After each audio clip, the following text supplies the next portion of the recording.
সংবিধানের 118 অনুচ্ছেদে লেখা আছে সরকার বা স্থানীয় সরকার নির্বাচন 5 বছর পর হয়। কিন্তু একবারই আওয়ামী লীগের আমলে হয়েছিল আপনার 9 বছর পর।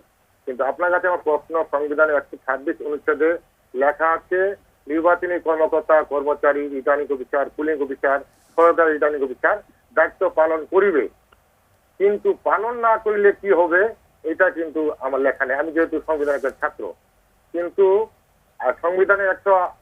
সংবিধানে 58 নিষেধে লেখা আছে জাতীয় নির্বাচন তত্ত্বাবধায়ক সরকার লেখা হবে সংবিধানে 58 গ এবং ঘ।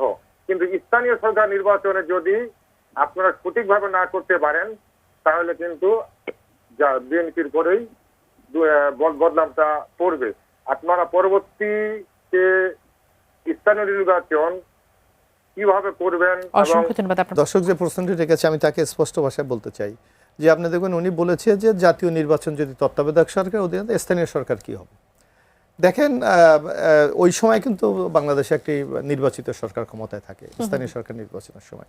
এখানে কিন্তু তত্ত্বাবধায়ক সরকার করার কোনো সুযোগ থাকে না, কারণ একটা গভর্নমেন্ট যখন আছে সেখানে আরেকটা গভর্নমেন্ট আপনি তৈরি করতে পারবেন না।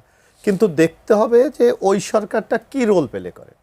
যেমন আপনার আওয়ামী লীগের আমলে ছিল যে একটা মার্কা ছিল, শেখ হাসিনা মার্কা ডিক্লেয়ার করা মানে তাকে নির্বাচিত করা, প্রশাসন নির্বাচনের সাথে সংশ্লিষ্ট যারা দায়িত্ব পালন করে তাদের মানে একটা দায়িত্ব ছিল।